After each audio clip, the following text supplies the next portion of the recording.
Alright, here we go. This is a ranked 2v2 on Salt.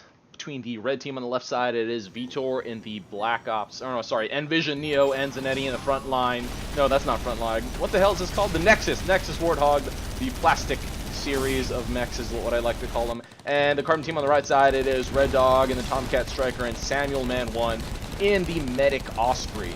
So I like the varying mech choices in this game. It's not very often nowadays that you see 4 different mechs, so I kind of like it. Usually it's like Neo Striker or Neo Bomber. Neo is super meta right now just because of the, well, everything. Tons of indirect buffs to Neo, nothing direct. But the carry increase, blah, blah, blah. There's a lot of stuff. V1TOR doing initial harass. Was able to kill creeps. I was talking and not looking, and did a bad job there. But R3ddog not choosing to try to kill a creep. Okay, there you go. Does get one. Oh, no, but V1TOR saves it. Barely saves it. And could have just dropped it here where his... Oh, my God, and he got it killed. R3ddog got it. Should have dropped it next to his Gemini, but lost to the creep there. So R3ddog kind of evens the score, but actually will get himself killed here with a Stasis Blast and the Neo following samuelman not in time to save his teammate. But both players going to go for the bottom neutrals, or at least for a bottom position down here. Patchers down, Longhorn like crazy. Longhorn and Gemini on the field. It's nice that we see a mix here. A lot of players are of the opinion that Gemini has gotten buffed to the point that it might even be considered better than Longhorn, although it cannot 1v1 them. They basically are better against pretty much everything else in the game. They're kind of the Omni unit once again. As much as they have been in the past. Just been like crazy like that over and over again. But it does look like we have R3ddog with an afterburner. I couldn't even really keep up with him with scrolling, but an afterburner drop over there.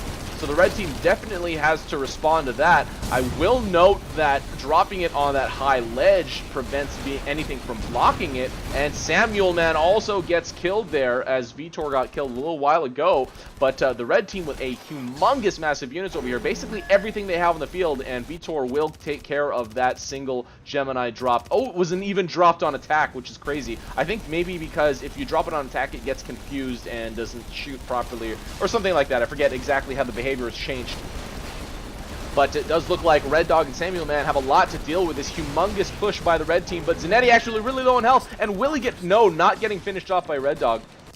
But because that was not set on attack, those jumpers are actually finished off by the Gemini, and V1TOR now going to leave those jumpers there on the high ground, I guess kind of to prevent the Carbon team from dropping there and, you know, making it as opportune of a drop location, but also because he probably just didn't feel like taking them with him.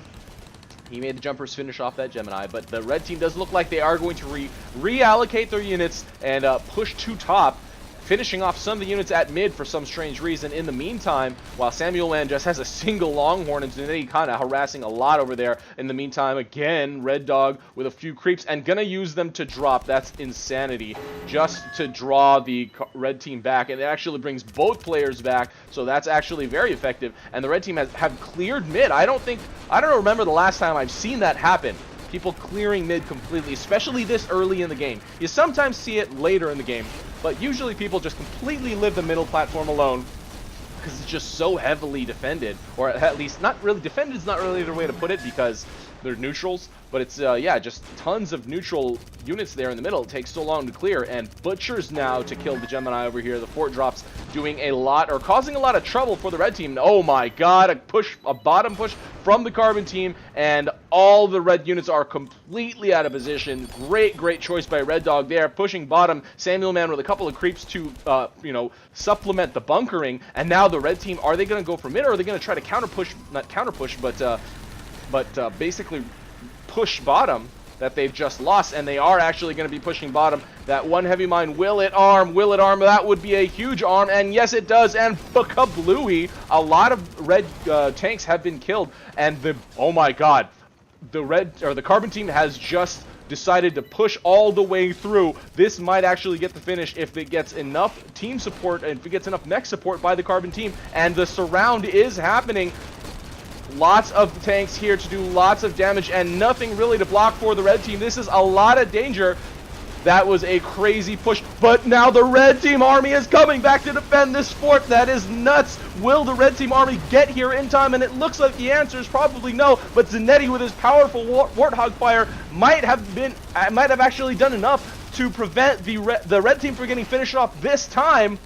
Very, very, very low health on the red team right now. Do they have a lunchbox is another question. If they can survive this, they definitely have to socket a lunchbox immediately. But R3ddog now with a Gemini at the high ground. This is probably going to be it, folks. This is probably going to be it. The Butcher trying to get the finish here. R3ddog firing at the side, and tiny, tiny amounts of damage going down on the red fort. And R3ddog with the finish, getting the last hit.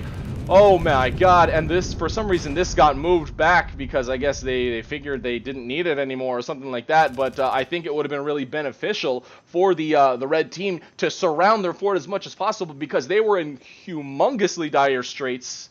Whether or not that phrase makes sense, you can let me know. But yeah, they were in super dire straits because they had such low health. Let's say they even had like lunchboxes, several lunchboxes socketed. The Carbon team did such a good job of continuing to apply pressure and continuing to drop. R3ddog even just started shooting at the sides there. And again, a drop on that high ground, a tactic that has been frowned upon in the past by a lot of the the competitive community, because a lot of the competitive community believe that blocking should always be possible. I'm kind of on the fence. I think it really does make sense to have it kind of a map by map basis, depending, but right now in the current meta, because mechs have so much carry capacity, that type of move is extremely strong. So it really does depend on what the meta level of play and what meta styles are, and what tactics are way more viable. And drops, especially cloak neo drops, with things like Dillos and stuff like that, are very, very powerful. So to be forced to waste, for the most part, waste, it's kind of weird to use that word, but to be forced to throw defenses on high grounds like that, on the high ledge on Thar, for example, on the back building on Sandrim, and this little cliffy thingy right here on Salt, the plateau, that's kind of lame to just be forced to put something there, or else it will allow the other team the freedom to do that, to have that kind of move. Should that ever be available, I'm not really sure. That's definitely the kind of thing that would take a long episode of AirMech talk to really talk through, if you know what I mean, to really figure that out. But great job by R3ddog and samuelman1 with that. I mean, they basically lost their were way behind in terms of because they lost a lot of their units in that push, and then red team had the freedom to move to top, but then they that great timing by R3ddog for that bottom push was great. And instead of just sitting and waiting, because if they just sat there with their units and tried to defend and hold that outpost, the unit advantage that the red team, that Zaneti and V1TOR had, would have overwhelmed them, and they would have basically been completely out of the game. But they decided to just keep going forward, and that is the kind of play that I love to see. That's the kind of quick, split-second decision-making that I really, really like to see in this game, and I hope to see y'all that are watching do more of that type of thing and send in your games. Video description, once again, clicky, clicky, clicky, checky, checky, checky, outie, outie, outie. Okay? All right? Everybody look at that stuff. I demand it. I demand it, or else I will make some real threats here. I'm very, very, very angry and etc. Angry and etc. That's very convincing. All right, guys, I'm done. This is RUI, and that is game. See you next time.